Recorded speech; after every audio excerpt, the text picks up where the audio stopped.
Assalamualaikum warahmatullahi wabarakatuh.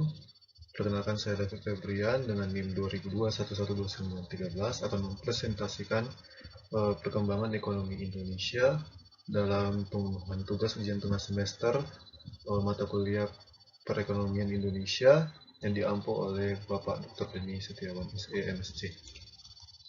Langsung saja, bagaimana perkembangan ekonomi Indonesia saat ini? Menurut data dari BPS, perkembangan Indonesia menunjukkan angka yang positif, yaitu pada kuartal kedua 2021 ada di kisaran angka 7,07% dengan PDB sebesar 4.175,8 triliun. Adanya peningkatan dari kuartal sebelumnya yaitu sebesar 0,71% menunjukkan bahwa Indonesia telah mengalami perkembangan secara ekonomi yang cukup baik dan bahkan eh, tertinggi dalam 17 tahun terakhir. Apa saja sektor-sektor yang menyebabkan perkembangan ekonomi Indonesia bisa sampai 7%?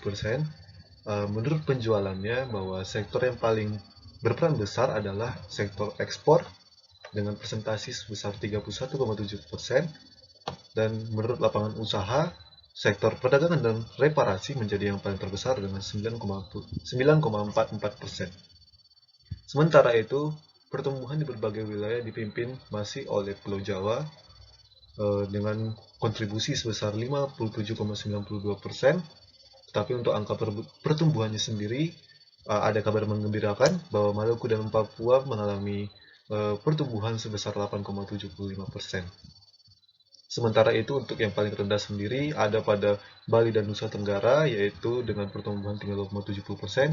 Ini semua tergantung pada kondisi pariwisata kita yang sedang ditutup. Adapun penyebab-penyebab pertumbuhan ekonomi Indonesia sekaligus ini adalah kelebihan dari ekonomi Indonesia pada saat ini adalah yang pertama adanya pertumbuhan ekonomi global secara masif. Di kuartal kedua kita melihat bahwa rata-rata ekonomi dunia saat ini mengalami pertumbuhan yang cukup pesat sehingga itu membawa Indonesia kepada keluar dari resesi. Yang kedua adanya pengurangan PSBB. Jika kita membandingkan dengan PSBB yang di awal-awal masa COVID, maka kita bisa melihat adanya pelonggaran sehingga kegiatan-kegiatan usaha kita sudah bisa untuk dijalankan seperti semula. Yang ketiga adanya program kredit usaha rakyat. Kredit usaha rakyat dibuka dan diberikan kepada masyarakat, dan kita bisa melihat bahwa sekarang banyak usaha-usaha atau wirausaha yang dibuka. Yang keempat adanya respon aktif pemerintah dalam menangani kasus-kasus COVID-19.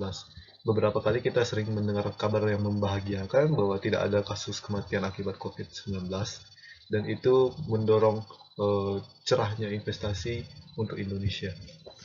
Yang kelima adanya program vaksinasi. Pemerintah mengintensifkan program vaksinasi untuk mencapai herd immunity. Dan yang terakhir adanya belanja pemerintah, khususnya di bidang pembangunan. Pemerintah melakukan banyak proyek sehingga membuka banyaknya lapangan pekerjaan. Sementara itu, untuk kekurangan dari ekonomi Indonesia saat ini adalah tidak berfokus pada hak-hak untuk pekerja. Contohnya pada kasus Omnibus Law, banyak sekali hak-hak pekerja yang diabaikan. Yang kedua adanya kurangnya merata pembangunan yang ada. Seperti yang kita lihat, Bali dan Nusa Tenggara sangat jauh sekali perbedaannya dengan Pulau Jawa. Dan yang terakhir adalah program vaksinasi yang tergolong lambat dilaksanakan. Jika kita membandingkan dengan negara-negara lain, mereka sudah memulai dari awal COVID ini terjadi. Dan yang terakhir adalah negara mana yang lebih baik ekonominya daripada ekonomi Indonesia. Kita perlu belajar dari satu negara yang tidak jauh dari kita, yaitu Singapura, yang pada kuartal kedua 2021 tingkat pertumbuhan ekonominya berada di kisaran 14,3%.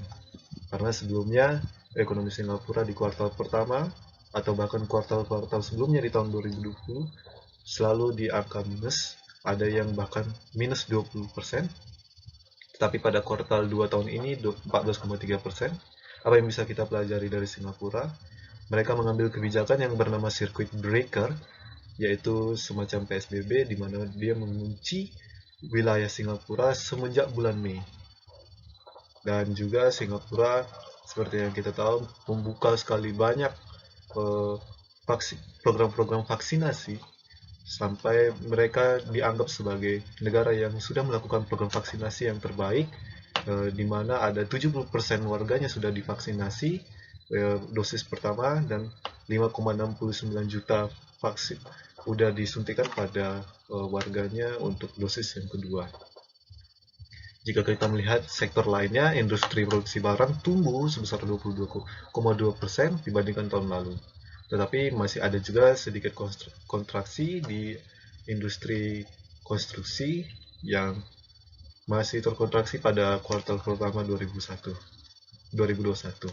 Sementara itu, industri manufaktur tumbuh 18,5% dibandingkan dengan periode yang sama, dan hanya terkontraksi 1,8% dibanding kuartal sebelumnya.